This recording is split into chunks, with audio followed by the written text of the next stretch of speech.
I'm Ginella Massa at Toronto Police Headquarters, where police just updated the media on the latest on the Young and Finch car attack from yesterday that killed 7 people, injured 14. We learned that's the new number, not 15 as was reported yesterday. They called that a miscount. It is now 14. The accused, Alec Minisian, is facing 10 first-degree murder charges and 13 attempted murder charges, with an expectation that that will be brought up to 14. Now today, Toronto Police Chief Mark Saunders said that it took 7 minutes for police to make an arrest after that first 911 call was made. And an officer here just confirmed to us that that officer was, the first officer on the scene was on the scene within 2 minutes of that first phone call and was performing CPR on a victim within 2 minutes of that phone call. So they obviously are commending the work of the first responders.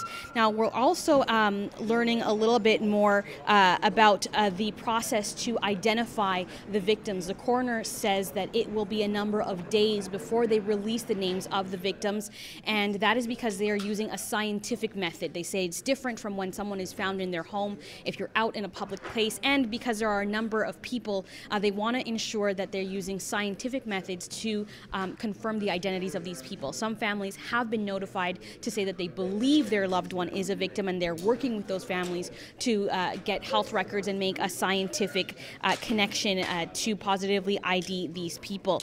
Now, Mayor John Tory also said that the city is working on a fund for the victims' families using the hashtag Toronto Strong Fund. They also have support from a group called Canada Zakat, and he's thankful for all of the outpouring of support. As for the area, the scene, it's nearly a 1-kilometer stretch. Police say that it is still an active scene. However, they are hoping to have that reopened by this evening. Unfortunately, it won't be in time for rush hour, but they're hoping by this evening to reopen that area. Businesses as well as the subway continuing to run, and the North York Civic Center will be open tomorrow. We also learned that police confirmed the suspect did have a cell phone that was retrieved on scene. Many of us watched that social media video of the suspect pointing something towards an officer, eventually dropping it before he was arrested. Yesterday they confirmed he did not have a gun. Today they confirmed that a cell phone was retrieved from the scene, so supposedly we can presume that that is what he was holding.